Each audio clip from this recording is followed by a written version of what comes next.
Bonjour tout le monde. Euh, je vais essayer de ne pas attendre trop longtemps aujourd'hui. Donc, on va commencer d'ici une minute.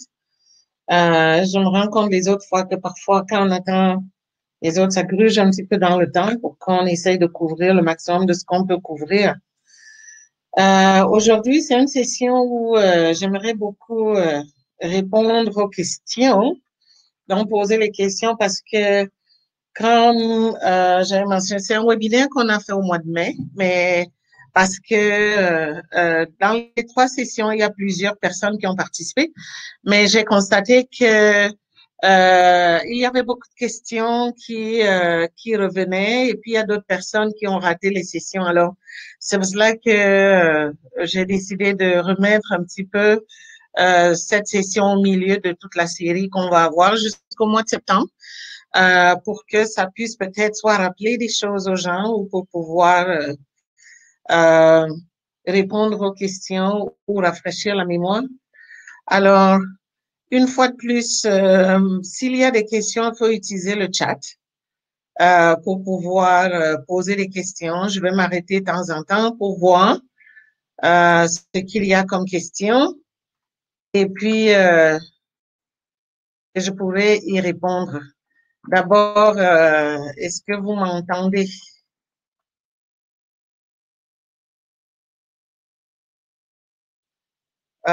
Si vous pouvez me faire un signe pour m'assurer que vous m'entendez, ce serait bien. Moi, je m'entends bien. Faut pas hésiter à écrire, hein. Donc, c'est pas parce que je vois que les gens parfois hésitent à écrire. Vous pouvez aussi me répondre dans le chat. Vous pouvez aussi me répondre de façon privée. Donc, il n'y a que moi qui vois ce que vous écrivez. Euh, ok, parfait. Euh, parce que je reçois parfois des questions après. Et donc, il faut pas, il y a la possibilité dans le chat de, d'écrire façon publique ou bien d'écrire façon privée. Ça fait qu'il n'y a que moi, qui verrait la question.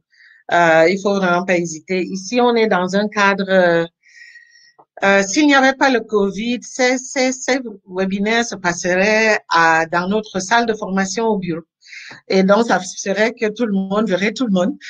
Donc, il faut vraiment pas hésiter. Et ici, on ne juge personne. Il n'y a pas de mauvaises ou de bonnes questions. Il n'y a que des questions à poser et il faut pas hésiter de les poser. Alors, ce sujet, y a-t-il une affaire dans mon projet d'entreprise? Comme j'ai dit, c'est un sujet qu'on a couvert au mois de mai. Mais avec l'avancement, il s'est avéré que c'est peut-être important de pouvoir le ramener pour reclarifier certaines choses et parce qu'il y avait certaines questions qui étaient venues après, mais aussi pour certaines personnes qui ont demandé, qui ont raté la présentation. Donc, on va se concentrer un petit peu sur cette question-là.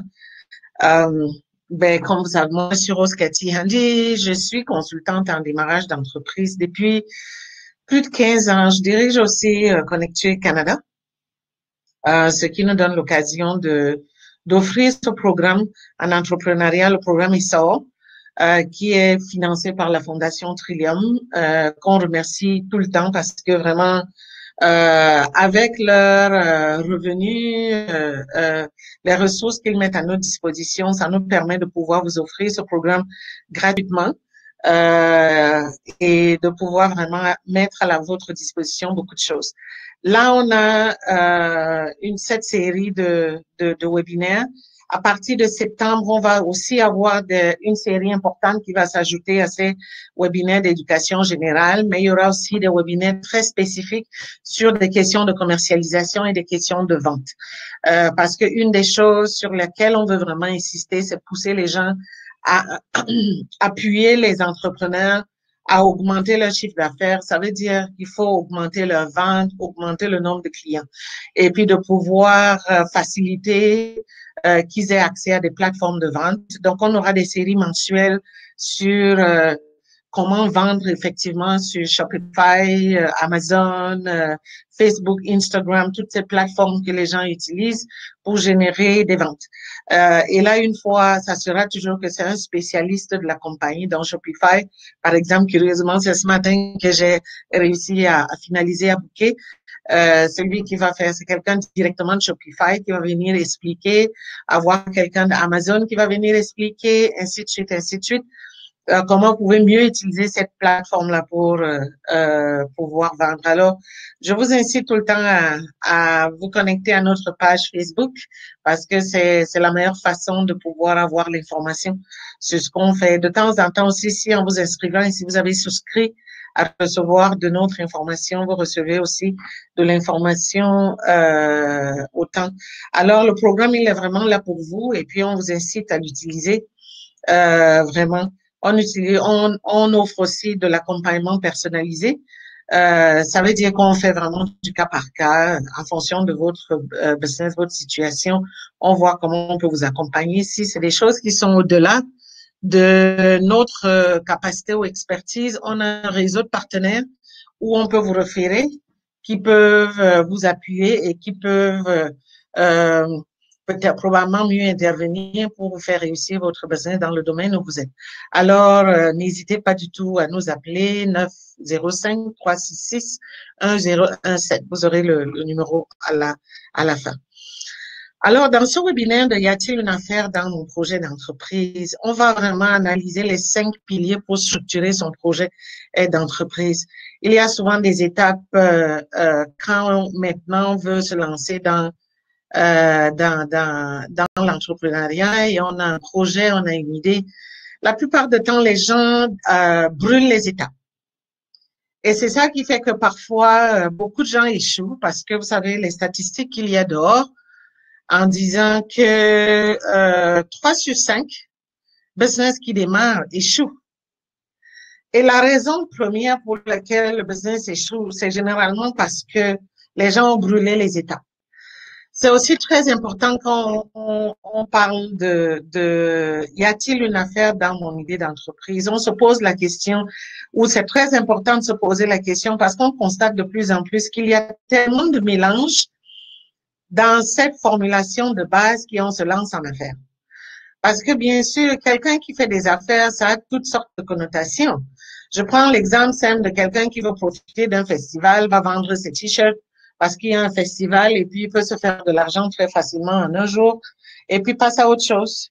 Ça, c'est une façon de faire des affaires. Quelqu'un qui a vu une opportunité d'échanger, comme j'entends souvent des gens viennent ici, se rendent compte que ils vont acheter quelqu'un qui était ici en vacances, achète plein de produits parce qu'elle les achète en dollars canadiens et puis retourner en Europe là parce que l'euro est plus élevé. Donc, par exemple, va acheter 10 montres à 100 dollars, ce qui va lui coûter juste 1000 dollars. Hein. Mais en retournant en Europe, les vend à 100 euros, 100 euros, ce qui fait gagner au moins 50 dollars sur la montre. Et puis, des gens font ce genre de choses. C'est aussi faire des affaires d'une certaine façon. Mais c'est pas vraiment de quoi on parle. C'est quand on parle de vraiment démarrer une entreprise. Démarrer une entreprise, c'est vraiment quelqu'un qui veut prendre l'engagement de choisir l'entrepreneuriat comme sa profession.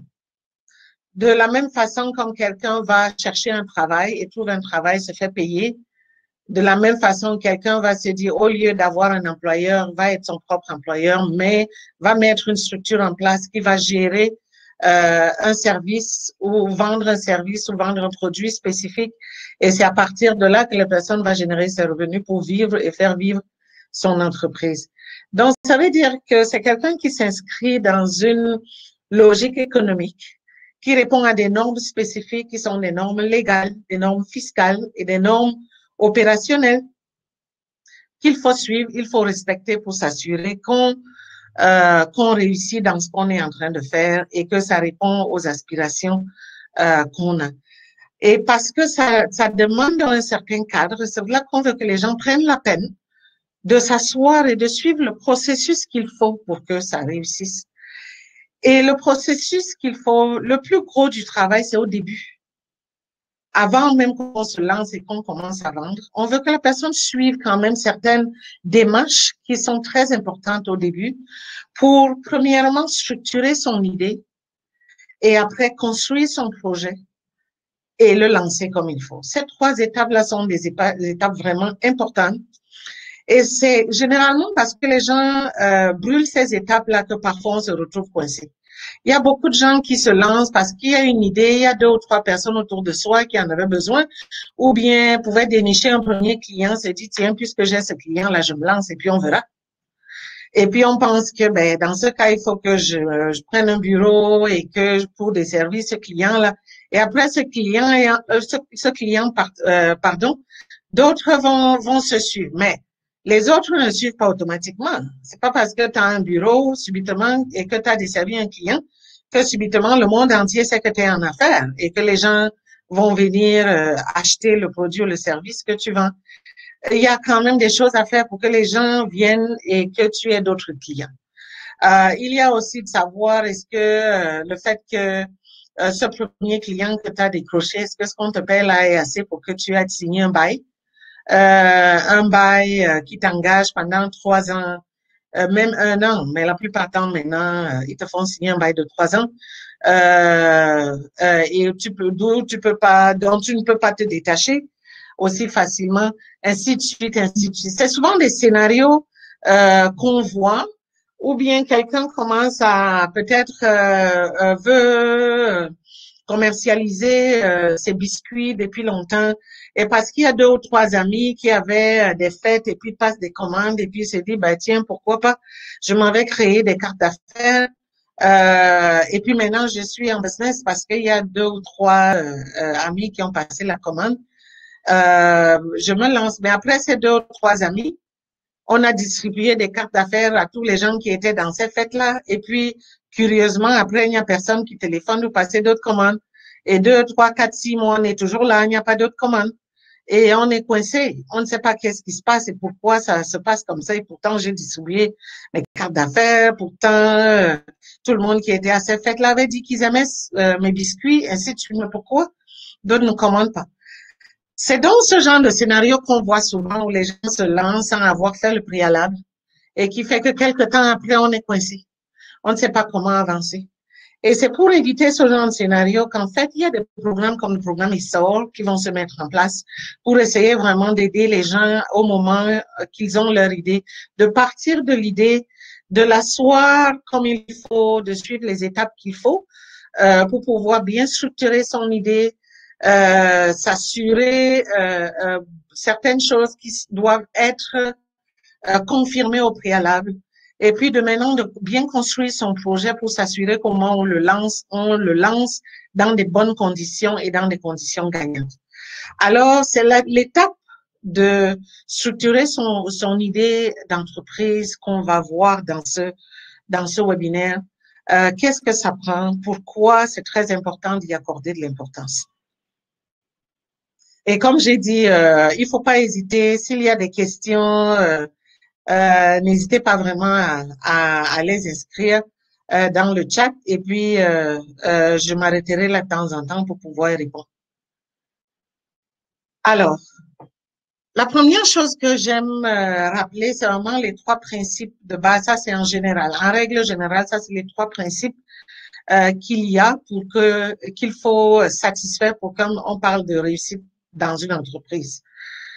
Peu importe le niveau, que ce soit au début ou à la fin, pour qu'une entreprise puisse exister et qu'elle fonctionne, il faut que ces trois principes-là soient réunis. Le principe de la faisabilité, le principe de la rentabilité et le principe de la viabilité. Ça veut donc dire quoi, ces trois principes? Dans la faisabilité, c'est la partie qui va confirmer si votre projet que vous avez, est un projet réalisable. Et si le projet est réalisable, est-ce que le produit ou le service que vous avez, il est vendable? Parce qu'on ne peut pas parler d'entreprise s'il n'y a pas d'échange d'argent.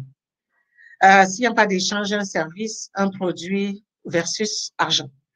Parce que l'entrepreneuriat, c'est une activité économique. Et qui dit économique veut dire qu'il faut qu'il y ait un échange monétaire quelque part. Donc, toutes les idées ne sont pas des idées forcément vendables. Il y a plein d'idées qui sont des idées, quelqu'un peut se lancer en entreprise, mais ça va peut-être plus être une entreprise à but non lucratif et pas une entreprise à but lucratif.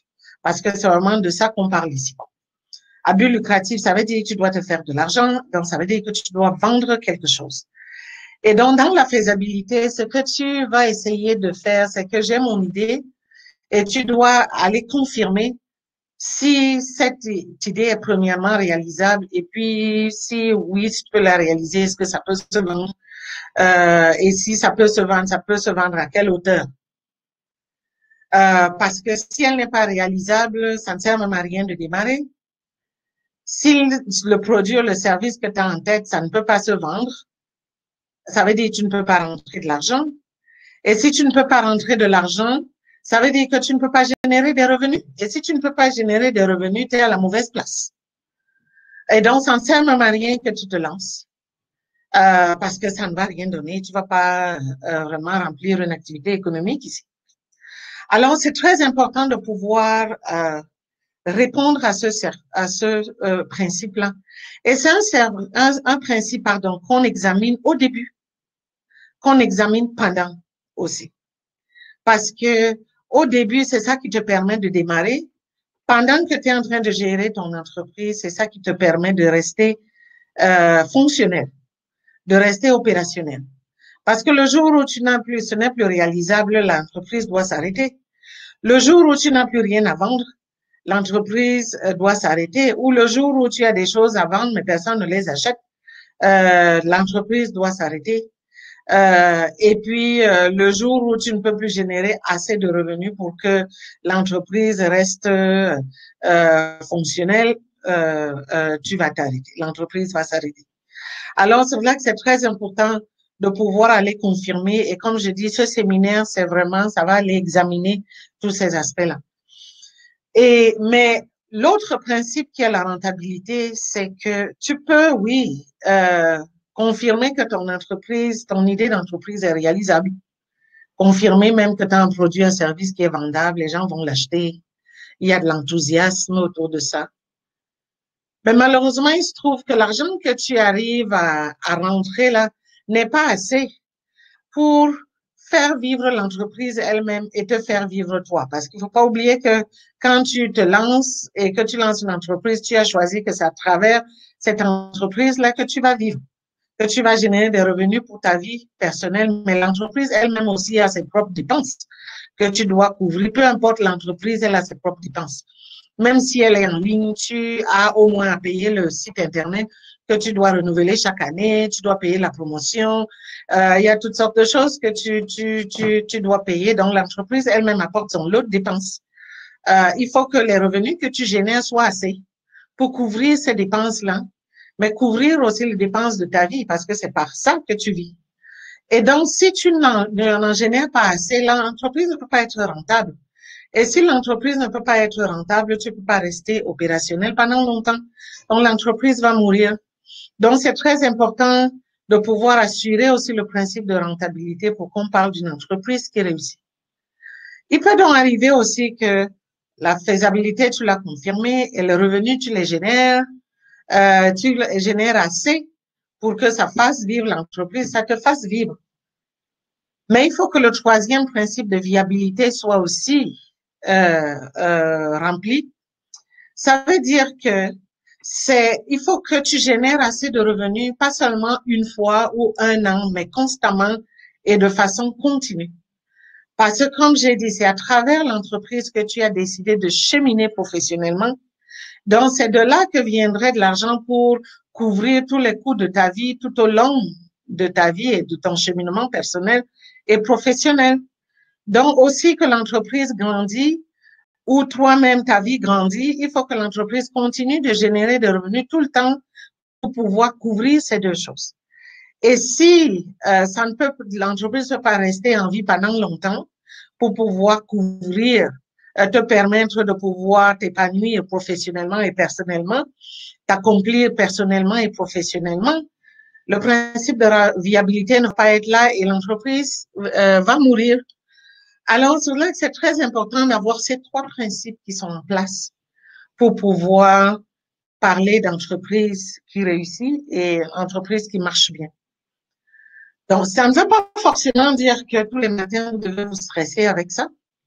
Ce que ça veut juste dire, c'est que vous êtes conscient de ça. Et quand vous êtes en train de faire vos planifications, vous tenez compte de ces aspects et vous planifiez en conséquence. En vous posant la question tout le temps, qu'est-ce qu'il faut, qu'est-ce qu'il y a à faire, est-ce que c'est toujours le cas?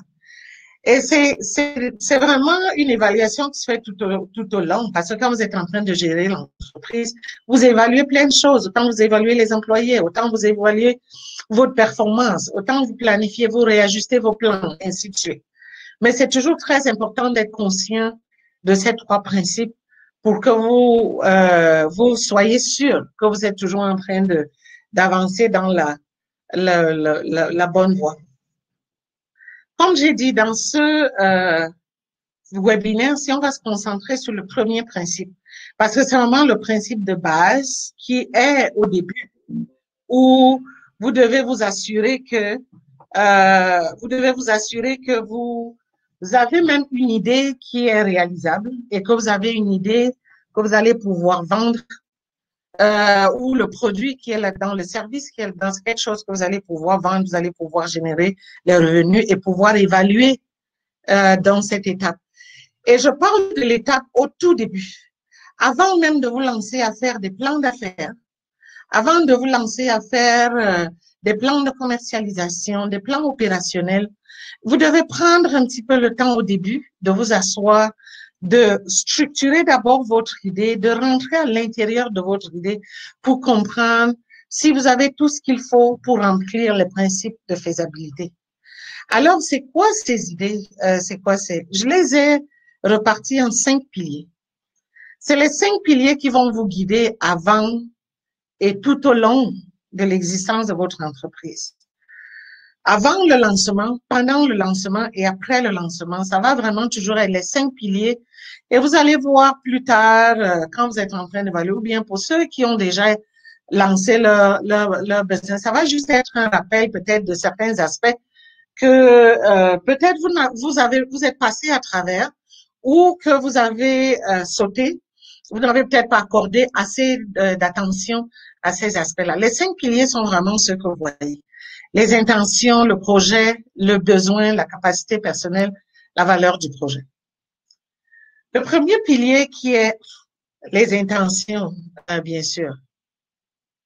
C'est vraiment la première chose à devoir examiner. Au début, vous êtes assis chez vous, vous êtes assise chez vous, ou vous passez quelque part, vous dites, oh, mais j'ai une idée de business que je voudrais faire. Ça, c'est excellent.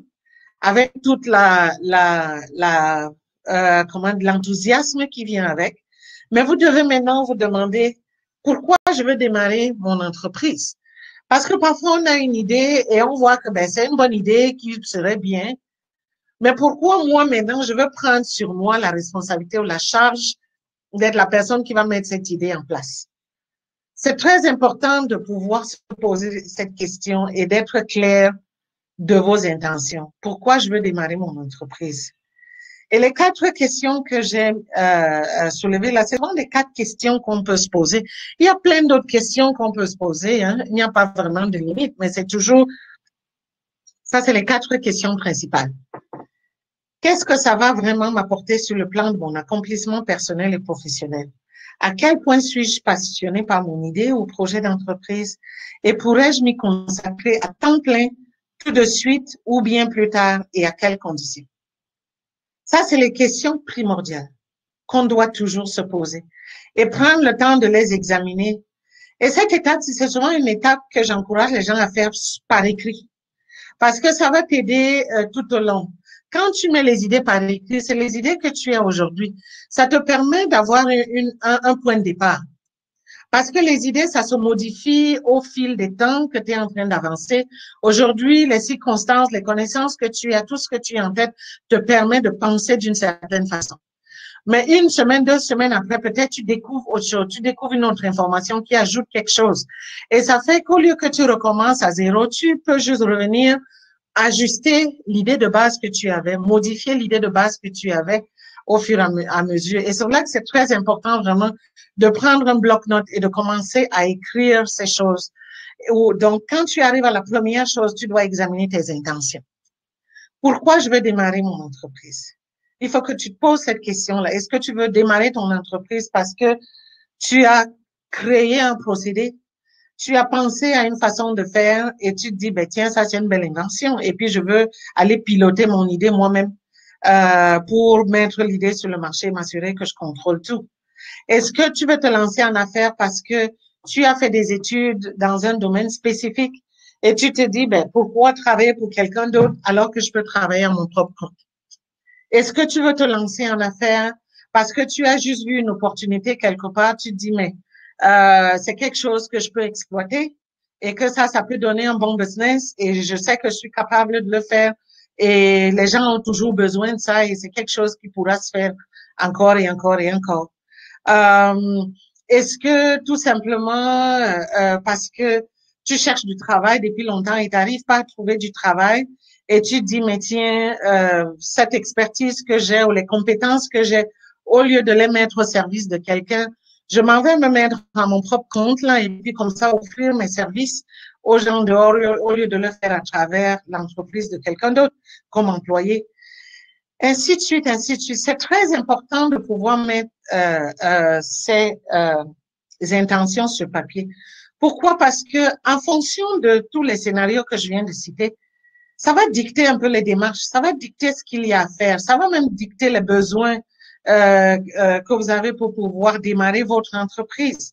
C'est ça qui va déterminer est-ce que vous pouvez travailler de la maison ou vous travaillez, il va vous falloir un bureau. C'est ça qui va déterminer si vous devez aller faire des échantillons, des prototypes, tester le produit. Est-ce que c'est ça qui va aussi déterminer comment vous allez faire votre étude de marché, comment vous allez faire votre étude de faisabilité, comment vous allez développer votre plan d'action, même le plan d'affaires, si vous devez en faire un.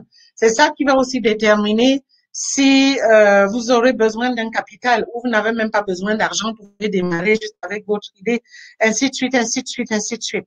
Donc, et s'il faut que vous démarriez, vous devez partir d'où? Est-ce que vous avez les moyens nécessaires pour démarrer? Ça a une influence sur toutes ces démarches-là. Pourquoi vous démarrez votre entreprise?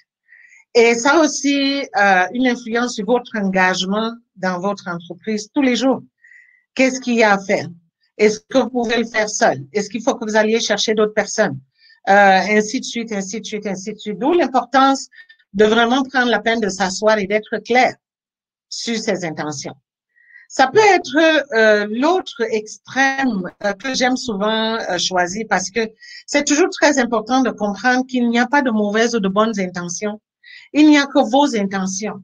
Et vous devez être honnête avec vous-même. Vraiment être honnête. Personne ne vous juge et vous n'avez pas vraiment de compte à rendre à qui que ce soit. C'est juste vous et votre capacité maintenant à mettre en œuvre votre idée.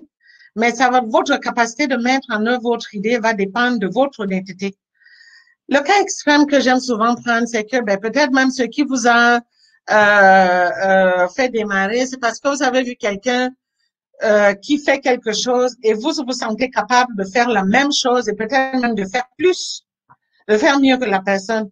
Ou peut-être même que vous détestez la personne et vous voulez vous lancer dans son domaine juste pour écraser la personne. Les gens se lancent en affaires pour toutes sortes de choses, pour toutes sortes de raisons. C'est aussi ta raison. Si c'est ça ta raison, c'est ta raison. Mais il faut juste que tu sois clair avec et que sois honnête avec tes intentions. Parce que ça, là, ça va permettre, comme je dis, au moment où tu es en train de développer, tu sais que dès le départ, même toi, tu as même un concurrent, tu as une compétition, même avant même de démarrer quoi que ce soit. Et que comment tu es en train de vouloir te positionner, ça veut dire que ton positionnement doit être au-delà de ce que l'autre personne a déjà réalisé. Donc, vous voyez qu'avec ça, là, ça ajoute d'autres aspects dans ton entreprise qui sont un petit peu différents des aspects de quelqu'un qui démarre juste. Parce que toi, tu veux aller écraser l'autre personne, tu veux aller faire mieux que l'autre personne. Donc, il faudrait que tu te positionnes à te donner les moyens d'être au-delà de ce que l'autre personne a pu faire. Et c'est vraiment ce que ça veut juste dire quand on dit d'être clair avec ses intentions et d'être honnête avec ses intentions et de les mettre sur papier pour que ça devienne un bon guide pour tout ce que tu vas faire au moment où tu es en train de structurer ton projet d'entreprise et puis de pouvoir préparer ton lancement et opérer ton business tout au long. Qu'est-ce que ça va vraiment m'apporter sur le plan de mon accomplissement personnel et professionnel?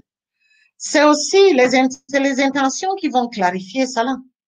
Parce que si c'est que tu te lances en affaires parce que ben, peut-être on t'a renvoyé de ton poste et que ou bien on n'a pas cru en toi à ton poste et que tu as besoin de te prouver à toi-même que mais c'est ton idée est une bonne idée et que tu dois la mettre en place pour que ça puisse marcher, c'est très important, sachant donc maintenant que au-delà de ton accomplissement personnel, mais c'est aussi ton accomplissement professionnel. Donc, il faut pas juste que ce soit une question d'ego, que bon, je m'avais prouvé que je suis capable, je m'avais prouvé que j'ai les connaissances, je m'avais prouvé que j'ai l'expertise pour, la compétence pour. Il faut aussi être conscient du fait que c'est un choix professionnel, comme j'ai dit tout à l'heure. Contrairement à quelqu'un qui, comme je prends souvent l'exemple de deux ingénieurs qui sont allés à la même école, ont gradué au même moment, finissent. Un décide d'aller travailler pour quelqu'un, trouver un emploi dans une boîte de quelqu'un d'autre et l'autre décide de mettre sa propre boîte en place, sa propre firme pour pouvoir offrir ses services. C'est ton choix professionnel. Toi, tu as décidé d'être ton propre boss. L'autre a décidé d'être l'employé de quelqu'un d'autre. Mais vous deux, vous devez être accomplis. Donc, quand vous vous rencontrez à la fin de l'année, 5 ans, vous devez avoir le même accomplissement professionnel. Donc, il faut que peu importe les raisons qui t'ont poussé à te lancer, quand tu te lances, il faut que tu puisses assurer cet accomplissement personnel, accomplissement professionnel. Parce que c'est pas parce que tu as ton propre compte que tu ne dois pas avoir cette fierté-là de ta réalisation professionnelle et personnelle. Donc, il faut que ce soit quelque chose qui te donne toute cette fierté-là comme tout le monde, ce soit quelque chose qui te donne tout l'enthousiasme et ce soit pas quelque chose que tu fais en dépit de toi-même. Parce que parfois, les gens se lancent comme ça et puis ils se disent, ben, malgré moi, donc non pas d'enthousiasme et non pas de passion et puis non pas d'engagement réellement, ce qui n'est pas bon pour ta santé et qui n'est pas bon pour ton équilibre personnel. C'est là que c'est très important de voir parmi tes intentions, de te poser aussi la question de savoir qu'est-ce que ça m'apporte dans mon accomplissement personnel pour savoir si ça contribue justement à ton accomplissement personnel et professionnel. Et c'est la question à laquelle tu dois répondre. Est-ce que ça contribue à ton accomplissement personnel et professionnel? L'autre chose, à quel point suis-je passionné par mon idée ou projet d'entreprise? Ça ne veut pas dire que pour que tu démarres quelque chose, il faut que tu sois hyper passionné par ça. Non, parfois tu peux même ne pas avoir de passion là-dessus, mais démarrer, c'est pareil. Mais c'est juste que c'est très important pour toi de savoir à quel point tu es passionné, parce que tous les matins, il va falloir que tu te lèves quand même et que tu ailles gérer ces services-là et que tu ailles produire ces objets que tu vends. Et donc, il faut que tu puisses avoir cette motivation. Et c'est très difficile de maintenir une motivation tout le temps si tu n'as pas la passion. Parfois, tu ne peux ne pas avoir, comme je dis, tu peux ne pas être hyper passionné, mais c'est généralement ce qui amène, par exemple, les gens à mettre un système opérationnel qui fait que beaucoup de choses, ils vont déléguer, par exemple, vont déléguer à des sous-traitants, vont peut-être prendre des employés, ainsi de suite, parce qu'il y a certains aspects où pour que ça ne t'alourdisse pas, ça va être mieux pour toi de donner ça à quelqu'un d'autre parce que émotionnellement, là, tu ne connectes juste pas avec ça ou bien parce que tu te dis, bon, c'est peut-être juste une opportunité que tu étais en train d'exploiter et c'est pas vraiment là où il y a toute ta passion. Et pour que ça ne pèse pas et que tu continues de réussir et tu exécutes ton plan, tu peux mettre donc ce genre de processus en place pour que tu puisses continuer à avancer. Et donc, c'est comme ça que cette question-là, à quel point suis-je passionné, est souvent gérée. Si tu détermines que c'est pas vraiment par passion, mais c'est beaucoup plus parce que c'est une opportunité et que tu veux exploiter ce business, cette idée d'entreprise. Et maintenant, comment tu vas mettre ton système opérationnel en place pour t'assurer que tu fais ce qu'il y a à faire et tu obtiens les résultats que tu dois obtenir et petit à petit, tu avances avec ton entreprise. Et l'autre question importante, pourrais-je m'y consacrer à temps plein tout de suite ou bien plus tard? Et à quelles conditions? C'est toujours très important de savoir où est-ce qu'on en est. Et généralement, les intentions qu'on a déterminent, surtout ça, c'est une question pour les gens qui ont une invention, qui ont créé quelque chose, un procédé, un produit. Parfois, c'est que, bon, c'est bien, tu es en train de travailler, mais est-ce que, parce que tu as eu cette belle idée, Eureka, est-ce que c'est vraiment à ce stade, il faudrait que tu quittes ton job pour te consacrer là-dessus à temps plein? Ou bien c'est que continue de travailler sur ton idée pendant tes heures de disponibilité et petit à petit. Donc, parce que parfois dans le grand enthousiasme qu'on a, parfois on se jette souvent sans avoir réfléchi comme il faut. Ou de la même façon, comme je disais, quelqu'un qui a sa belle recette de biscuits et que deux ou trois amis ont apprécié, est-ce que ça veut dire que du coup, il faut que tu quittes ton job et que tu commences à créer 10 000 biscuits par jour ou par semaine, alors que t'as pas pris la peine de voir si à ce stade, si c'est là où tu dois aller à temps plein, ainsi de suite, et quelles sont les conditions qui te permettent d'y aller à temps plein ou à temps partiel. Euh, c'est très important de pouvoir examiner ces questions-là. Et comme je dis, c'est vraiment de prendre un bout de papier. Moi, je travaille avec les blocs. Les blocs, on appelait cahiers dans le passé, où j'écris mes idées et puis tu commences à travailler sur ton idée. Donc ça, c'est un peu la question, le pilier de ces intentions. J'ai vu, il y a une question. Bonjour, est-ce que vous allez enregistrer? Oui, ça s'enregistre automatiquement et que vous allez pouvoir, si vous voulez réécouter plus tard, vous pouvez réécouter à tout moment. À la fin, je vous renverrai le lien pour pouvoir réécouter si vous voulez réécouter. Le deuxième pilier, c'est effectivement le pilier de son idée ou de son projet.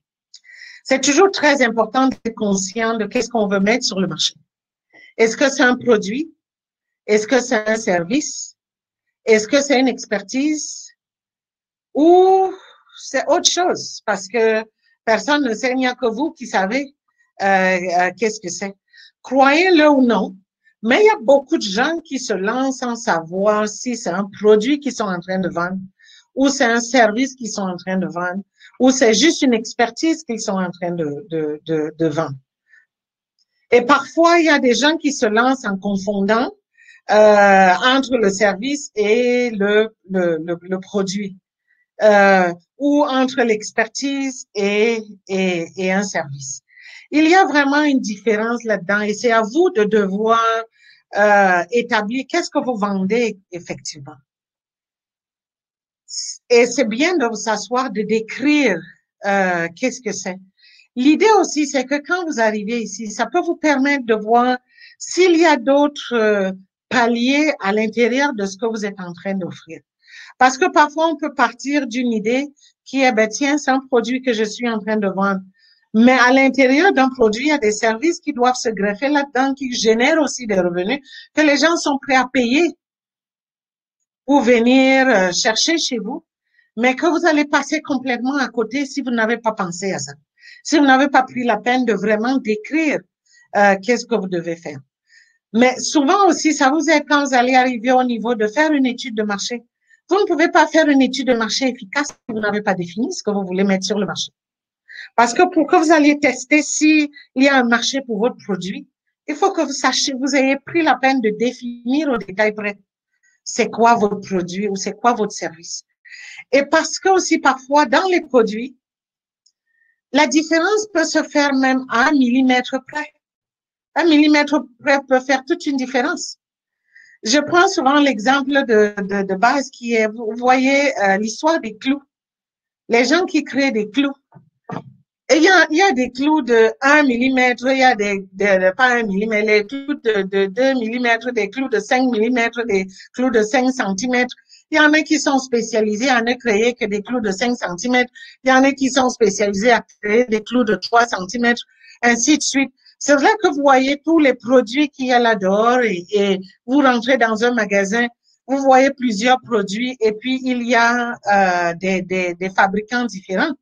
Vous pouvez même voir le même produit, mais il y a tellement de variantes là-dedans. Peu importe le produit que vous voyez, quand vous allez dans le magasin, vous allez voir les différences. Et le fait qu'il y a une toute petite différence, subitement, ça en fait un produit complètement différent, qui a un marché complètement différent et qui peut se vendre complètement, de façon complètement différente.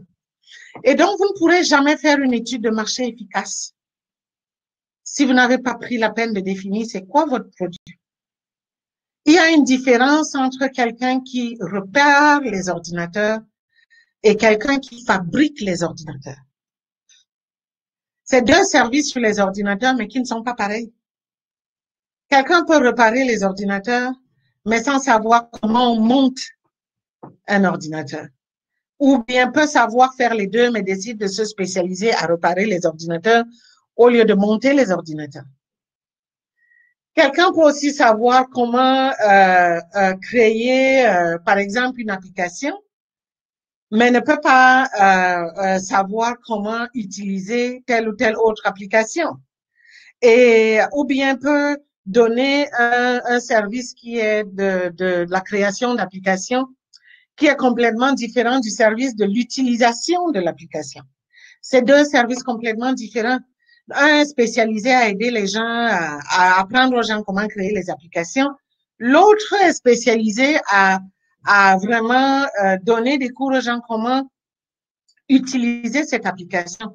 Vous voyez, souvent, il y a plein de gens où, même sur les Microsoft a créé Microsoft Office, mais il y a des gens qui sont là dehors où leur job, c'est de donner des cours sur comment utiliser Excel, comment utiliser Word, comment utiliser XY application. Et c'est pas Microsoft qui le fait. C'est d'autres personnes. Et même si Microsoft le fait, d'autres personnes le font aussi. D'autres ont même la licence de Microsoft pour pouvoir donner ces cours-là, ainsi de suite. Donc, c'est très important pour vous de prendre la peine de définir c'est quoi votre produit. Et comme j'ai dit, il peut aussi arriver que votre produit, au moment où vous donnez le service, il y a un produit qui découle. Il y a une dame qui était dans un programme passé où elle se spécialisait à donner des cours de couture. Mais il se trouvait que petit à petit, quand elle avait une trentaine, elle avait une 25 trentaine d'apprenantes à chaque fois. Et il se trouvait que pendant que ces femmes étaient en train d'apprendre, elles étaient en train de créer des produits. Et du coup, ça a donné lieu à toute une boutique qui est venue de là tout de suite après. La boutique qui vend les produits que les participants sont en train de créer. Et ça a créé complètement tout un lot de revenus qui, parfois, il y a beaucoup de gens qui passent à côté de ça, qui pourraient passer à côté de ça parce que quelqu'un n'a pas pris la peine de voir dans mon service qu'est-ce que je fais exactement, qu'est-ce que ça donne. Et puis, s'il y a ça, qu'est-ce qu'on en fait? D'autres peuvent décider aussi que les produits qui sont créés, là, ils veulent juste les distribuer à des maisons, à des fondations, des programmes de charité. Mais c'est à toi de déterminer. Mais tu ne peux pas prendre cette décision si tu n'es pas conscient de qu'est-ce que tu es en train d'offrir réellement sur le marché. Donc, c'est très important de pouvoir apprendre, de pouvoir prendre la peine de définir exactement qu'est-ce qu'on offre sur le marché. L'expertise qui est offerte, je prends des gens qui ont des salons de coiffure. Dans un salon de coiffure, il y a une combinaison de plusieurs choses. Toi, tu es par exemple la coiffeuse ou tu es le coiffeur et c'est toi qui c'est une expertise que tu es en train de vendre. Mais subitement, dans ton salon, tu décides d'offrir un service qui est maintenant d'autres personnes, d'autres coiffeuses peuvent venir payer, louer les chaises pour utiliser ton salon et apporter plus de clients. C'est une autre façon de générer les revenus dans ton salon. Et au-delà de ça, maintenant, tu décides de vendre des produits qui sont utilisés pour coiffer les gens. Et voilà, subitement, il y a des produits, bien c'est toi-même qui commences à créer peut-être des perruques et que tu vends aux gens. Et voilà que à partir d'un savoir-faire que tu voulais mettre sur le marché, le fait que tu sais coiffer et que tu veux coiffer les gens, au-delà de ça, là, il y a plusieurs choses qui se définissent, qui sont possibles dans ton entreprise. Et pour que tu fasses une étude, si tu veux faire une étude de marché et que tu te limites tout simplement sur le fait que tu veux offrir la coiffure aux gens, c'est ton étude de marché va passer à côté de toute la possibilité qu'il y a au niveau de, par exemple, donner les chaises ou d'autres coiffeuses ou d'autres personnes qui sont dans l'industrie de la coiffure peuvent faire autre chose à l'intérieur de ton salon. Tu peux complètement passer à côté de tout l'aspect de vente de produits, ainsi de suite, si tu n'as pas pensé à définir vraiment quel est ton service et jusqu'où le service peut aller, quelles sont les différentes variantes qu'il y a là-dedans. Et parfois, l'étude de marché, l'erreur que les gens commettent, c'est que l'étude de marché, c'est pas dans le sens inverse. Parce que les gens pensent souvent que c'est l'étude de marché qui va venir te dicter qu'est-ce que tu vas faire. Non. La bonne étude de marché, c'est que tu pars de ce que tu veux faire et l'étude de marché va aller confirmer si c'est faisable. C'est ce que, mais il y aura un autre webinaire sur faire une étude de marché efficace. Mais c'est généralement ce que l'étude de marché est supposée faire. Et là où les gens ratent les choses parce que au début, ils n'ont pas défini leur idée eux-mêmes et ils pensent que c'est l'étude de marché qui va venir leur dire quoi faire. Et à la fin, ils se retrouvent complètement confus, ne sachant pas quoi faire, ne sachant pas par où démarrer, ou alors ils se trompent complètement de clientèle, ils se trompent complètement de prix, ils se trompent complètement de l'étendue, le potentiel de leur marché, ainsi de suite, juste parce qu'ils n'ont pas pris la peine de vraiment définir c'est quoi l'idée, c'est quoi le projet. Et donc, il faut que vous preniez vraiment le temps de vous asseoir, d'écrire au détail près qu'est-ce que vous voulez faire exactement. Et je le vois tous les jours avec les entrepreneurs qui viennent nous voir au bureau et où c'est pas clair. C'est vrai que nous, notre job, c'est parfois de s'asseoir donc avec l'entrepreneur, de d'aider, pardon, cet entrepreneur à structurer son idée, à bien comprendre qu'est-ce qu'il y a à l'intérieur, qu'est-ce qui peut se vendre, qu'est-ce qui peut pas se vendre et qu'est-ce qu'il y a d'autre à l'intérieur auquel on n'a pas pensé. Et parfois aussi, à ce stade-ci, ça aide aussi à devoir confirmer plus tard, parce qu'il peut arriver que l'idée initiale que vous aviez, c'est pas ça qui est, mais parce que vous avez défini, la forme change. La forme que vous aviez en tête à devoir offrir, et c'est pas ça qui se passe, et vous vous retrouvez à répondre, parce que quand vous allez arriver au niveau de l'étude de marché, c'est là que vous allez comprendre quel est le marché qui est là dehors, à quoi il répond par rapport à ce que vous êtes en train d'offrir. Est-ce que c'est ça, à ça qu'ils répondent, ou bien ils vont vous dire comment il faut que ce que vous voulez offrir là, comment eux, ils veulent le recevoir. Et c'est pour cela que c'est important de donner de la peine, de devoir vraiment définir son idée et de définir son projet. Le troisième pilier, c'est le besoin, et qui est un pilier tellement important. Parce que la plupart du temps, en entreprise, ce qu'on dit communément aux entrepreneurs, c'est que l'entrepreneuriat, c'est trouve un besoin, offre une solution, trouve un besoin, offre une solution. Oui, c'est vrai, mais comme je répète toujours, ce n'est pas aussi simple que ça. C'est vraiment très important de prendre la peine et c'est vraiment une des parties les plus importantes qui va vous aider, que ce soit au début ou tout au long de la vie de votre entreprise. De comprendre c'est quoi le besoin précis auquel vous répondez. Quel est le besoin? Est-ce que le besoin que vous êtes en train de discuter maintenant, est-ce qu'il est réel ou il est imaginaire? Parce que parfois les gens se lèvent et disent, oh, mais je pense que beaucoup de gens vont devoir l'acheter. Il y a telle chose que moi j'ai pensé que si quelqu'un ouvre une entreprise là-dessus, beaucoup de gens vont l'acheter. Mais en fait, c'est pas toujours aussi facile que ça. Et de déterminer qui a ce besoin. Viendrait-il vers votre solution à vous? et dans quelles conditions ils viendraient vers votre solution. Et c'est vraiment la question primordiale. Il y a plein d'autres que vous pouvez ajouter vous-même. N'hésitez vraiment pas parce qu'il n'y a pas de limite ici. Parce que plus précis ou plus précise vous pouvez être dans la détermination de ces piliers, de comment vous êtes en train de structurer votre idée, mieux ça va être pour vous.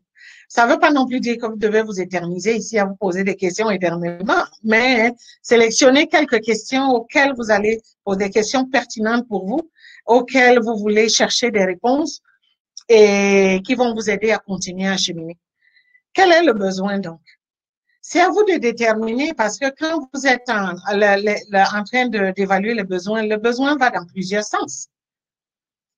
Les gens ont plusieurs besoins dans la même problématique. Je prends souvent l'exemple, la problématique de l'alimentation. Tout le monde a besoin de s'alimenter.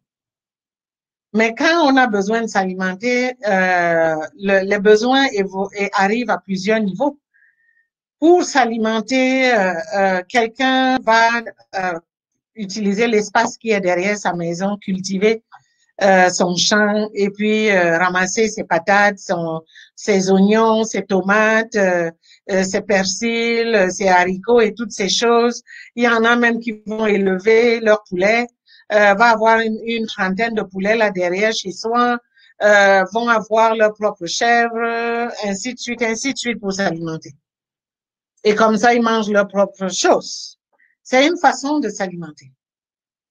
Donc, toi qui veux te mettre tu veux lancer une entreprise dans pour régler la problématique de l'alimentation, est-ce que c'est à cette personne que tu t'adresses? Et si c'est à cette personne que tu t'adresses, tu vois dans ce que ça te donne, quelles sont les possibilités de business derrière. Est-ce que toi, tu vas vendre les semences? Est-ce que tu vas vendre les engrais?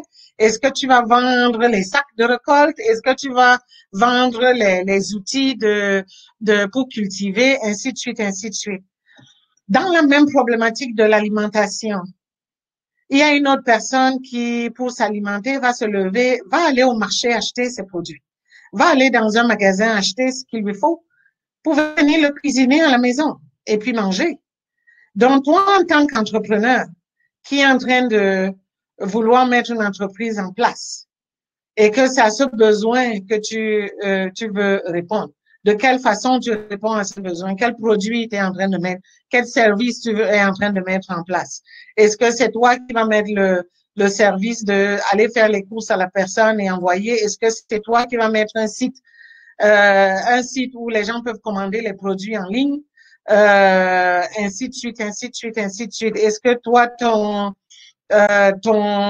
service va être, c'est toi qui va lancer un magazine sur l'alimentation qui apprend à quelqu'un qu'est-ce qu'il faut aller acheter au magasin, ainsi de suite, ainsi de suite. Est-ce que ton service, c'est au niveau de contrôle de qualité des produits vendus dans les magasins, ainsi de suite, ainsi de suite. Et tout cela, c'est toujours la problématique de l'alimentation. D'autres aussi, pour s'alimenter, vont dans les restaurants ou utilisent les services traiteurs. Donc, tout cela, c'est juste pour vous montrer que dans le même besoin, qui est l'alimentation, il y a des variantes là-dedans. Et c'est à toi, en tant qu'entrepreneur, de t'asseoir, de vraiment bien définir, toi, là, à quel niveau tu interviens? Qu'est-ce que tu offres? En fonction de quelques exemples, ces exemples que j'ai pris, ça vous donne aussi une idée au moment où vous êtes en train de faire une étude de marché. Qui vous devez aller chercher? Vous devez aller chercher qui? Où est-ce qu'ils sont? C'est quoi leurs habitudes? Ainsi de suite, ainsi de suite, ainsi de suite.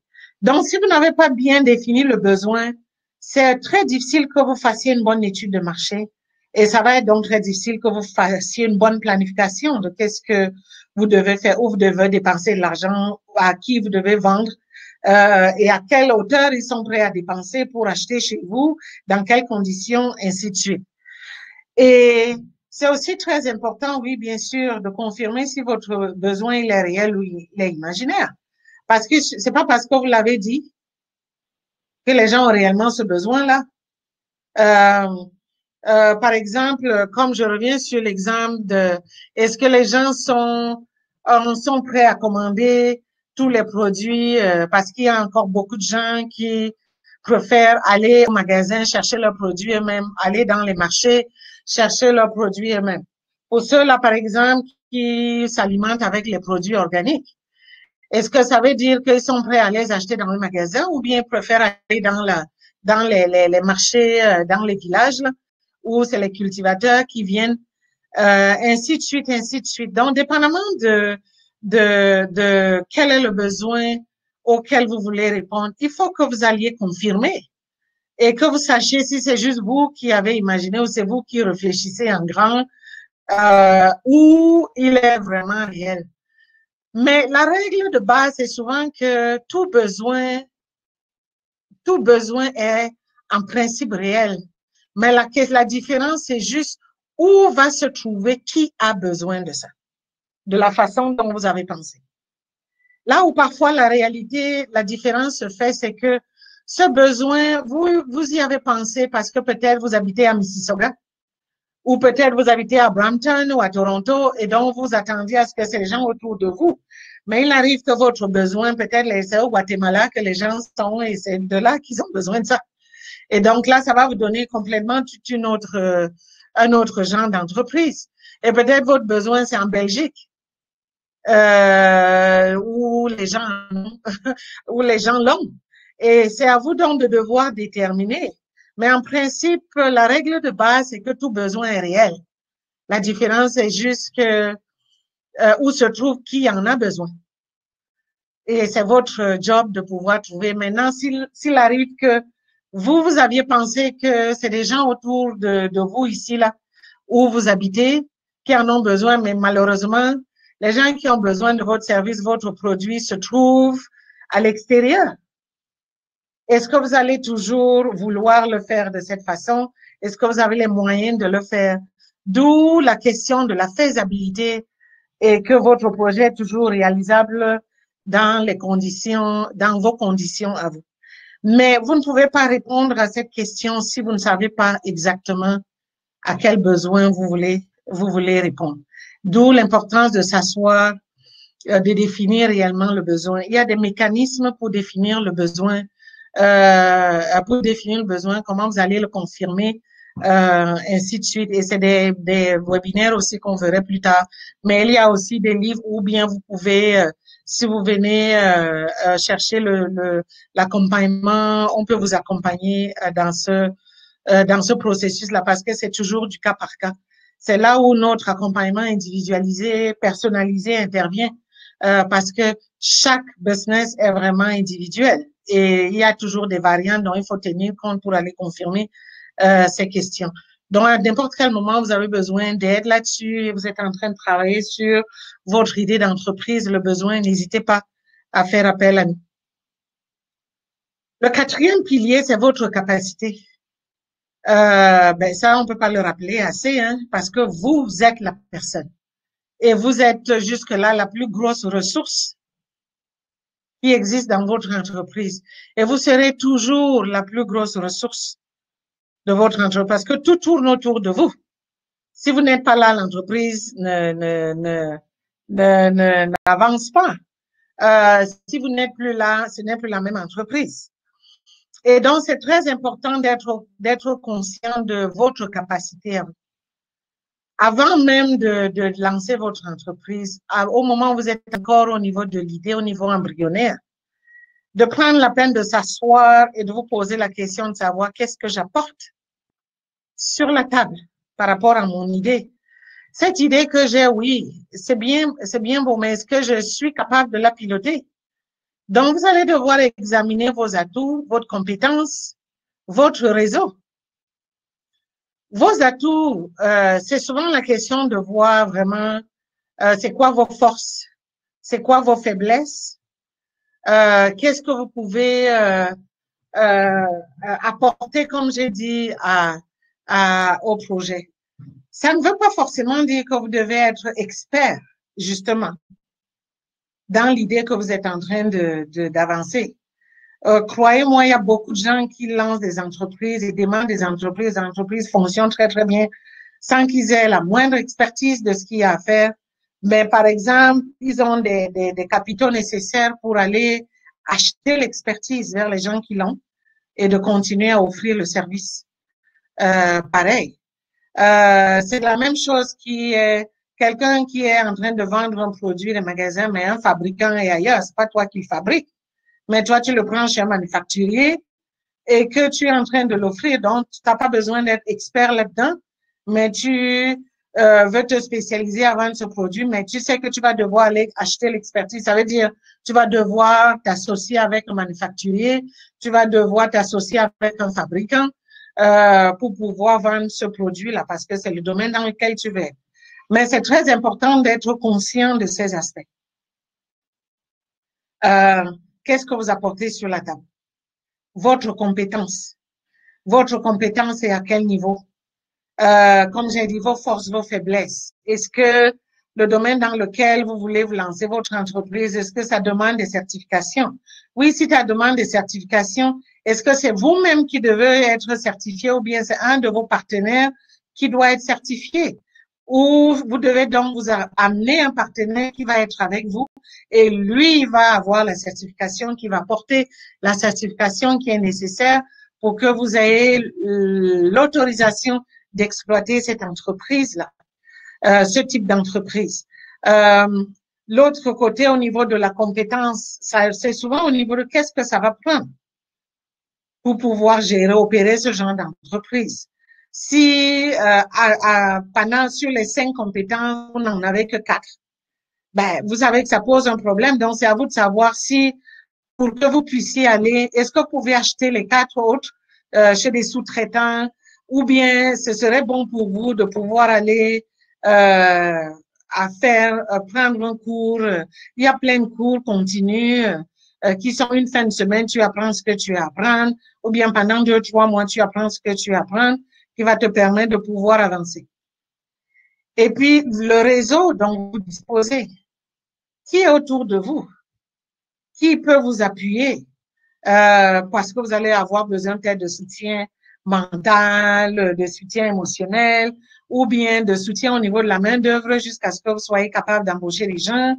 Est-ce que vous connaissez les fournisseurs ou vous connaissez des gens qui peuvent vous référer chez des fournisseurs? Est-ce qu'il y a des gens donc comme ça autour de vous? Est-ce que vous êtes associé avec peut-être une association professionnelle? Êtes-vous membre d'une association professionnelle? Est-ce que vous avez des avocats? Est-ce que vous avez des comptables autour de vous? Dépendamment de ce qu'il faut pour votre business. Et c'est à vous d'évaluer justement par rapport au business que vous voulez lancer.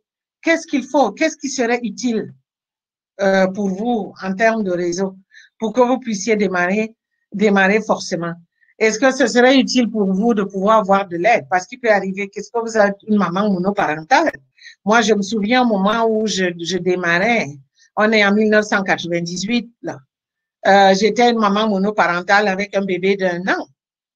Et que là, mes besoins sont au niveau des services de garde, mes besoins sont au niveau de, je m'étais lancée en publiant un journal.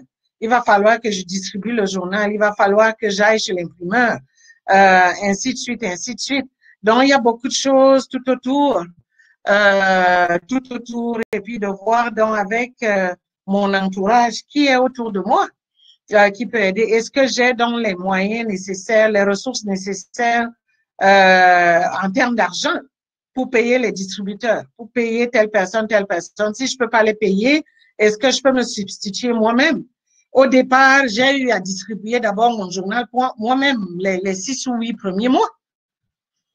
Et j'avais juste trouvé une personne à qui je pouvais payer l'essence pour un jour et puis qui me conduit partout jusqu'à ce que je sois financièrement au niveau où je peux maintenant payer les services d'un distributeur.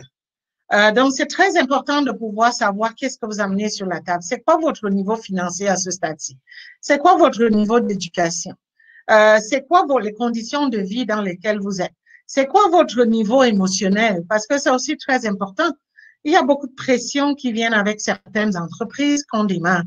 Est-ce que émotionnellement vous avez assez de résilience pour pouvoir faire face au stress qui va venir avec Est-ce que vous avez donc les connaissances pour gérer les inventaires, les commandes, et puis les connaissances pour comprendre les finances, le haut niveau de gérer votre liquidité, faire la facturation, collecter votre argent auprès des clients qui vous doivent de l'argent, ainsi de suite, ainsi de suite, ainsi de suite. C'est très important à ce stade-là de prendre la peine d'examiner quelle est votre position.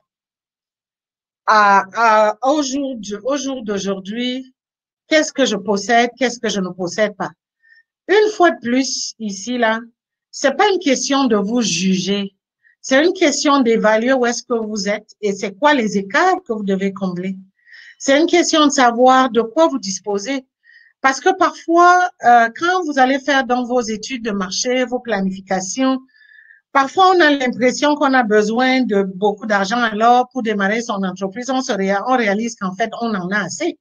Parfois, les gens se précipitent à aller prendre des prêts alors que c'était un business que tu aurais pu financer de toi-même, de tes propres moyens si tu prends d'autres mesures. Comme on voyait la semaine dernière dans le webinaire d'opérer à partir de la maison. C'est peut-être ça qui va te permettre de déterminer que peut-être la première année, pour éviter de payer des loyers et tous les coûts, pour que tu n'aies pas à aller t'encombrer avec les prêts, tu peux démarrer ton entreprise de chez toi en attendant de pouvoir arriver, ainsi de suite, ainsi de suite, ainsi de suite. Mais c'est vraiment comme ça que tu utilises cette information pour pouvoir prendre les bonnes décisions au moment où tu es en train de planifier. Et comme je dis une fois de plus, c'est pas qu'on te juge. C'est pas, si tu n'as jamais fini l'école secondaire, ça veut pas dire que tu peux pas démarrer un business à monter les ordinateurs. Il faut pas, t'es pas obligé d'avoir un diplôme, une maîtrise en programmation d'ordinateur pour être capable de monter les ordinateurs. Non. C'est pas que tu es obligé d'avoir une licence dans la coiffure pour que tu sois capable de coiffer les gens, de commencer à coiffer les gens. C'est pas obligé que tu aies eu un doctorat dans un domaine spécifique pour que tu lances une entreprise dans ce domaine-là. Si les exigences légales au niveau de l'entrepreneur au niveau gouvernemental n'exige pas que pour que tu aies le permis d'exploiter ce genre de business, il faut que tu aies X, Y, Z, que tu aies tel niveau d'études, donc tu aies telle certification ou tel statut académique. Si c'est pas le cas et que tu as ton savoir-faire, tu fais confiance à ton savoir-faire et tu as évalué que les gens seraient prêts à payer pour venir le chercher chez toi, tu as de quoi commencer. Le reste, c'est vraiment souvent d'évaluer donc qu'est-ce qu'il faut généralement pour opérer ce genre de business et qu'est-ce que toi tu as au moment où tu veux te lancer là-dedans et combien de temps ça va te prendre de combler les écarts s'il y a des écarts. Et s'il n'y a pas les écarts, ben, ça va prendre quoi pour que tu démarres? Donc, à ce stade, si c'est vraiment ce que tu évalues juste ton positionnement par rapport à ce qu'il faut pour que tu lances cette entreprise convenablement. Je regarde s'il y a des questions. Non, ok. Donc, je continue. Comme je dis, n'hésitez pas à me poser des questions. Le cinquième pilier, c'est effectivement le pilier de la valeur du projet. Combien puis-je générer par année? Y a-t-il un avenir? Mon idée peut-elle grandir? Beaucoup de gens que j'ai vus, et comme j'ai dit, 3 sur 5 de business qui échouent, parce que parfois aussi, ça c'est une étape cruciale que les gens sautent et que même parfois quand les gens vont faire des études de marché, même quand les gens font des plans d'affaires, ça c'est toujours la partie qui est erronée.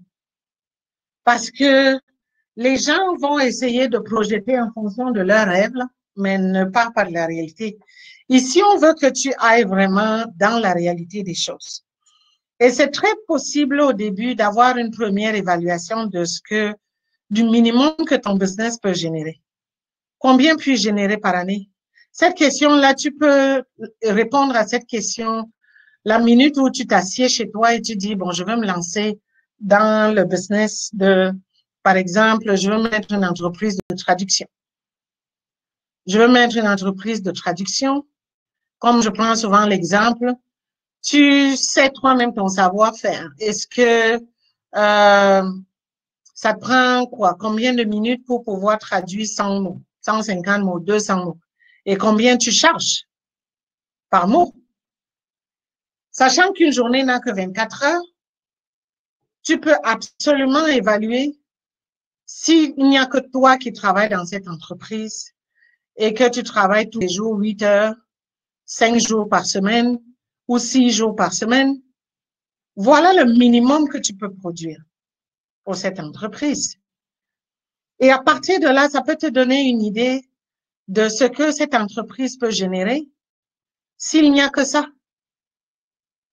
qui est fait, s'il n'y a que toi qui travailles là-dedans et il n'y a que ton travail qui compte. Et là, ça permet donc de pouvoir évaluer si, avec cette entreprise-là, tu peux générer assez de revenus pour que l'entreprise soit rentable, comme j'ai dit, et que l'entreprise soit viable. Ou bien, si l'entreprise est rentable, qu'est-ce qu'il faudrait de plus pour que l'entreprise soit viable? Et c'est généralement ce qui te permet d'aller faire des bonnes planifications. Quand tu prends la peine de voir, tu vois que, bon, ça, c'est le minimum que rien que le service de traduction peut générer. Et généralement, ta planification va ressembler à quelque chose du genre, qu'est-ce qu'il faut pour que je double ce montant? Et là, tu vas avoir de deux choses l'une. Est-ce qu'au-delà de la traduction pure et simple, il y a d'autres services connexes qui peuvent aller là-dedans? Est-ce que la révision des textes est quelque chose que tu peux ajouter? Mais si maintenant tu dois réviser les textes, étant donné que dans la traduction, tu as maximisé ton temps en traduction, comment tu peux dégager le temps? Est-ce que tu devrais réduire le temps de traduction pour augmenter le temps de révision? Mais est-ce qu'en augmentant le temps de révision, ça te donne plus d'argent? Et comment tu dois donc utiliser ton temps pour que tu puisses faire vivre les deux? Ou alors, de l'autre côté, est-ce que au niveau du service, comment je peux m'assurer qu'il y a plus d'une personne? Et s'il y a plus d'une personne, est-ce qu'en termes de coûts, comment je peux générer des revenus pour faire vivre deux personnes, pour que deux personnes puissent se partager les revenus qui sont générés et qu'on continue de pouvoir avancer et que ça permet d'augmenter les revenus, ainsi de suite, ainsi de suite. Mais ce que ça veut dire, c'est que ça permet juste de t'asseoir dans la planification de ton entreprise, de planifier différents scénarios qui te permettent d'atteindre un seuil de revenus qui est faisable et qui est réaliste dans ton entreprise. Et c'est généralement ce qui se fait à ce niveau. Mais tu ne peux pas faire une planification adéquate si tu n'as pas une idée de base. Et ce que je vois toujours les gens faire comme erreur, c'est que les gens se lancent en l'air en se disant, oh oui, mais si les gens viennent, il y a beaucoup de gens qui peuvent acheter et on peut se faire beaucoup d'argent là-dedans. Et puis, subitement, se lance, comme je dis, après 2 ou 3 mois, non que 2 clients. Et ces 2 clients-là, ben, peut-être le premier a payé 3 000 et puis le deuxième vient payer 1 500, mais il n'y a pas d'autres clients qui rentrent. Et puis, subitement, on n'arrive pas à avancer et puis les coûts ne font que s'accumuler, ainsi de suite. La raison aussi de pourquoi les gens font une mauvaise évaluation, parce que les gens, parfois, quand l'enthousiasme de lancer son idée d'entreprise est là, les gens se jettent très facilement dans l'enthousiasme de l'argent qu'on peut faire. Que, oh, les clients vont payer 2 000, chaque client paye 2 000 ou chaque client paye 500, et ainsi de suite. Et donc, si j'ai 500 clients par mois, ça me fait 2 500 par mois, c'est sûr. Mais passe complètement à côté l'aspect de qu'est-ce que moi je vais devoir dépenser pour servir ce client? Qu'est-ce que ça me coûte, ce business-là? Est-ce que je vais devoir acheter un ordinateur? Est-ce que je vais devoir payer mes logiciels? Est-ce que je vais devoir payer mon téléphone? Est-ce que je vais devoir payer l'Internet? Est-ce qu'il y a des licences que je dois payer? des assurances que je dois payer, est-ce que je dois me déplacer, je vais avoir besoin d'une voiture et combien ça coûte, ainsi de suite. Et donc, généralement, à ce moment-là, les gens ne prennent pas souvent la peine de mettre aussi là-dedans l'aspect de, à ce stade, comme je dis, avant même que c'est possible d'évaluer que ça pourrait me coûter peut-être tant, donc avoir une petite idée de qu'est-ce qu'il y a comme marge là-dedans. Et c'est ça qui te permet de savoir s'il y a vraiment la faisabilité, si ton idée est faisable. Oui, ça génère des revenus, mais est-ce que ça peut générer assez de revenus dans le format dans lequel tu es en train de réfléchir. Et c'est très important de se donner ce point de départ. Une fois de plus, comme je dis, à ce stade-là, c'est pas que parce que tu t'es assis ou tu t'es assis chez toi dans ton canapé pendant que tu es en train d'écrire, tu dis, à la fin, là, il me reste pas beaucoup d'argent, que ça veut dire qu'il faut que tu abandonnes l'idée. C'est pas à ce stade-ci que tu détermines si tu dois abandonner l'idée. Parce qu'à ce stade-ci, tu ne t'es pas encore lancé dans ton étude de marché. À ce stade-ci, tu es juste en train de te donner une idée de base qui te permet d'avoir un point de départ à partir duquel tu vas devoir qualifier beaucoup de choses. Tu vas devoir valider beaucoup de choses. Tu vas devoir comparer beaucoup de choses. Mais c'est très important de pouvoir se donner cette idée-là. Parce que tu vas devoir aussi répondre à la question de y a-t-il un avenir là-dedans? Y a-t-il un avenir là-dedans? C'est souvent une question d'un côté, est-ce que le besoin auquel je veux répondre, c'est juste un besoin ponctuel? Là, on a par exemple, on est en train de vivre le Covid, là. Beaucoup de gens se sont lancés dans les entreprises à créer des masques, créer des masques, créer des masques. Ben, la question, c'est quand le Covid va passer là et qu'on a réussi à maîtriser le coronavirus, est-ce que les gens vont toujours avoir besoin des masques? Est-ce que ça va vous valoir toujours la peine de continuer avec une entreprise qui crée des masques et qui vend des masques? Et c'est souvent ça des questions importantes. Est-ce qu'il y a un avenir là-dedans? Est-ce que c'est un besoin qui est saisonnier, un besoin qui est ponctuel? Et donc, c'est très important de pouvoir déterminer, tu peux déterminer à l'avenir si le besoin auquel tu es en train de répondre, c'est un besoin qui est ponctuel, qui est dans un temps, qui est juste arrivé comme ça, ou bien c'est un besoin qui est continu, qu'on a tout le temps. L'autre question, OK, je vois qu'il y a une question. Comment établir notre coût? Ben, l'établissement de coût, tu vas le faire quand tu vas faire ton plan opérationnel. L'étude de marché va te donner des premières indications de comment tu vas devoir établir le coût. Parce que le coût, tu vas positionner le coût en fonction de ce qui se fait sur le marché. Parce que dans ton étude de marché, tu vas devoir aller examiner ce qui se fait sur le marché par rapport à ton service. Si ton service exact existe, tu vas essayer de déterminer comment les autres chargent, combien les autres chargent et comprendre pourquoi ils chargent de cette façon. Si ton service exact n'existe pas exactement, tu vas voir les services qui sont proches de ce que tu es en train d'offrir, combien ils chargent. Combien ils chargent et pourquoi, parce qu'il faut toujours comprendre pourquoi ils chargent à ce point-là.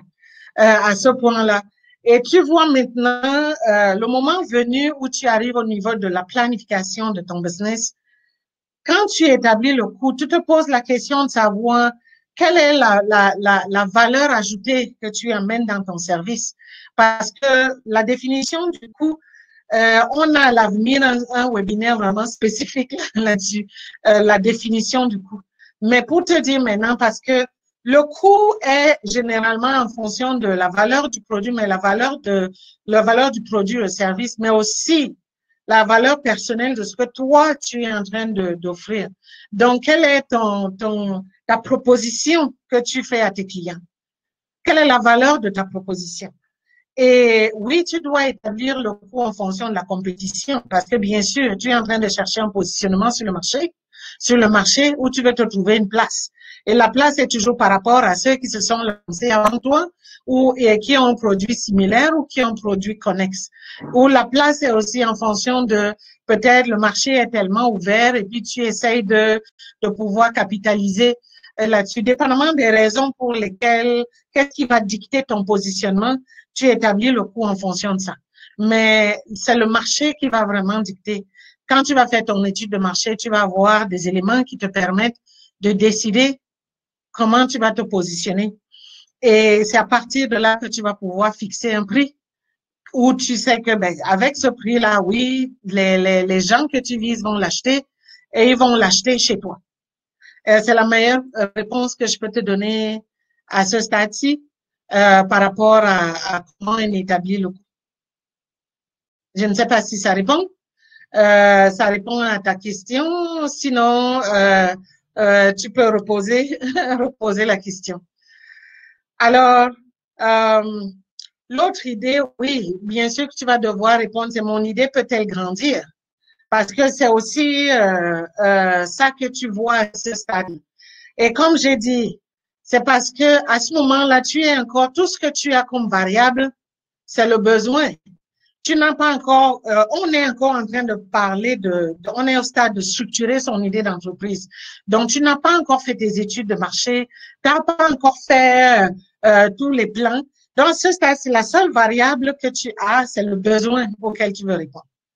Et une fois de plus, c'est là où tu vois si ton besoin, il est ponctuel. Est-ce que c'est un besoin qui arrive, qui a une durée déterminée, ou c'est un besoin qui est continu? Et si c'est un besoin où la population, est-ce que la population va grandir? Est-ce qu'il va y avoir plus de monde? Est-ce que il y a des changements? On voit souvent l'exemple de Apple. Apple qui tient les gens avec les iPhones. Il a commencé avec un iPhone. Est-ce que c'est le besoin de iPhone qui a grandi? Non, on ne pense pas. Les gens auraient très bien pu rester avec le premier iPhone. Mais c'est juste que c'est l'utilisation de iPhone et dans le marché qui a fait que c'est en train de grandir tout le temps parce que ben on te dit que maintenant la caméra est plus sophistiquée, maintenant il y a le son, maintenant il y a tel feature qu'il y a là-dedans. Je me souviens plus le mot feature en français m'échappe du coup. Et donc il faut voir comment ce besoin-là, les gens ont besoin d'avoir un produit qui a beaucoup plus de choses que celui de l'année d'avant ou celui d'il y a 2 ans. Ça leur donne l'impression qu'ils sont en train d'évoluer, peuvent faire plus de choses plus vite, ainsi de suite, ainsi de suite. Donc, le iPhone, du coup, est devenu un besoin qui grandit, qui grandit, qui grandit, qui grandit. C'est aussi la même chose pour vous, là, de voir est-ce que votre produit que vous êtes en train de mettre sur le marché, est-ce que le besoin va grandir?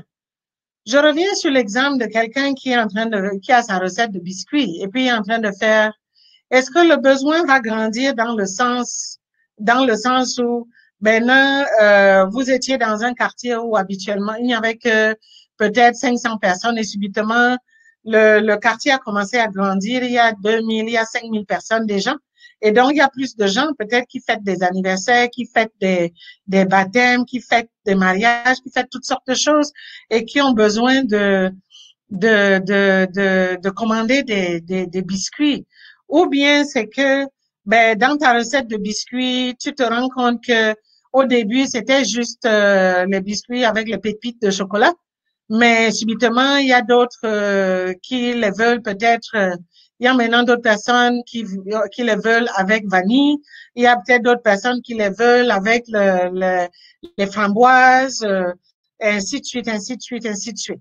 Et donc, ça augmente le marché. C'est pas les mêmes personnes, mais c'est des personnes différentes. Ainsi de suite. Donc, il y a plusieurs façons où le besoin peut grandir. Le besoin peut augmenter. L'idée, c'est que ça va agrandir votre marché. Ça va vous permettre d'augmenter dans vos revenus et de continuer à servir le produit pendant les années à venir. Et à ce stade-ci, c'est là où vous pouvez évaluer justement si votre idée peut grandir. Mais c'est très important de prendre la peine de définir ces choses-là. Et c'est vraiment les questions qu'on se pose. Et une fois que vous êtes posé toutes ces questions-là, c'est ça qui vous permet déjà, si vous sentez à ce moment-là que les réponses que vous êtes en train de vous donner sont des réponses positives, sont des réponses concluantes, sont des réponses qui vous donnent encore plus envie d'avancer.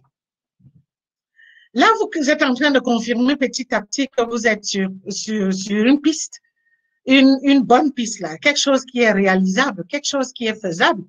Et, et donc, c'est à partir de là que vous rentrez dans la phase qu'on appelle la phase de construction de votre projet d'entreprise. Et c'est là que vous allez démarrer. Vous n'êtes toujours pas encore en train de faire un plan d'affaires. Vous allez démarrer, aller confirmer, soit faire une étude de marché, développer un échantillonnage que vous allez faire tester peut-être, et vous allez peut-être organiser des focus groups pour voir comment, en prenant un échantillonnage de clients potentiels, leur poser des questions, tester, voir comment ils vont réagir.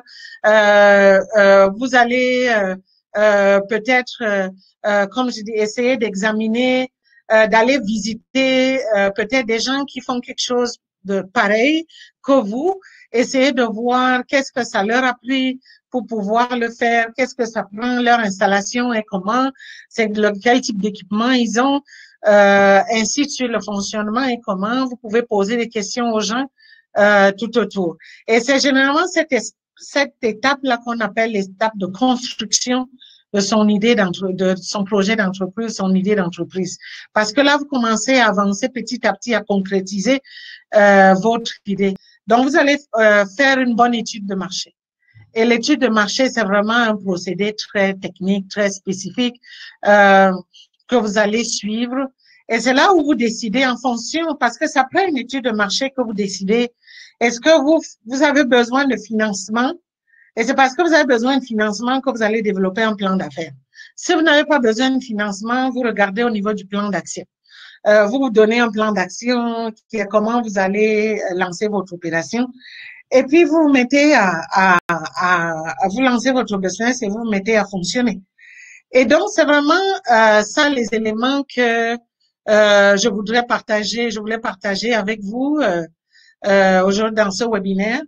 Vous avez la possibilité, comme j'ai indiqué au début, vous pouvez réécouter ce webinaire et réécouter aussi le même webinaire que j'avais fait avant, parce que parfois il y a peut-être des éléments qui ont été utilisés ici qui n'ont pas été répétés là. Et ça vous permet, si c'est un sujet que vous voulez vraiment approfondir, ça vous permet de pouvoir avoir des réponses plus complètes aux questions que vous vous posez en ce moment. Et on reste toujours à votre disposition. Le programme ESSOR est vraiment offert gratuitement pour vous. Il y a beaucoup de choses qu'on est en train de prévoir dans le programme. Là, il y a des séries de webinaires.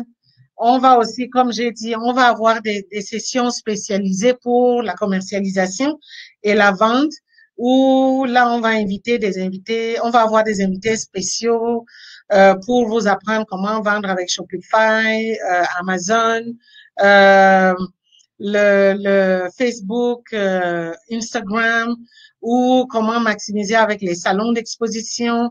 Il y a des missions économiques qui sont organisées tous les jours, que ce soit par le gouvernement ou les chambres de commerce, ainsi de suite. Vous pouvez bénéficier de ça aussi.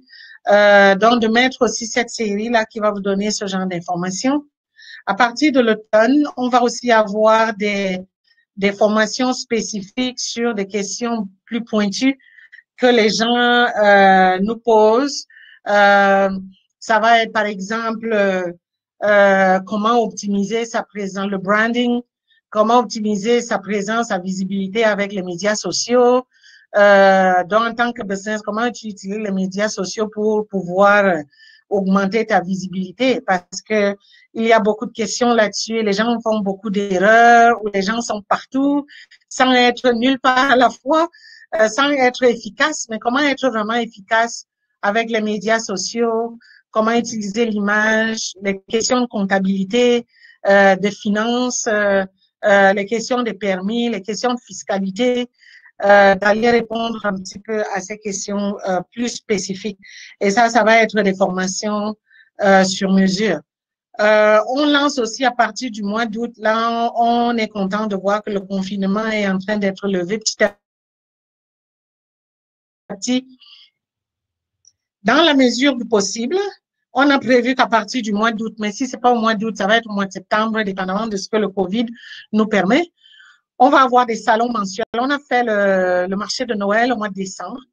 Et c'est ça qu'on veut juste maintenant répéter, mais concentrer vraiment exclusivement au niveau des entrepreneurs. Parce que le marché de Noël en décembre, c'était un peu au milieu d'une activité de distribution de cadeaux d'enfants qu'on fait chaque année. Mais à partir du mois d'août, au No Living Arts Center à Mississauga, on aura un salon, un marché où ça, c'est les entrepreneurs qui viennent juste exposer leurs produits, leurs services. Nous, on va faire la promotion pour attirer du monde. Comme j'ai dit, le programme ESSOR veut vraiment se concentrer beaucoup à travailler l'aspect de la commercialisation et l'aspect d'augmenter la visibilité de nos entrepreneurs pour les aider à attirer plus de clients et augmenter leurs ventes. Et donc, un des services, c'est de pouvoir vraiment offrir ces salons mensuels. Il y a aussi que d'ici 2 semaines, il faut surveiller. Vraiment, on va lancer la plateforme, mais on va vous envoyer l'information. On va vous lancer la plateforme en ligne où tous les entrepreneurs qui ont participé au programme ESSOR et même ceux qui n'ont pas participé vont pouvoir être répertoriés, listés. Et c'est vraiment une bonne plateforme commerciale qui vous permet même de vendre directement, mais d'annoncer vos services, de présenter votre savoir-faire et puis d'embaucher du monde si vous voulez embaucher du monde, d'annoncer toutes sortes de choses. C'est vraiment génial. Ça fait 1 an qu'on travaille dessus et c'est pratiquement prêt. Je sais d'ici 2 semaines, là, on va lancer la plateforme. Donc, c'est toutes sortes de choses qu'on met à votre disposition et on vous encourage vraiment à les utiliser et ne pas hésiter.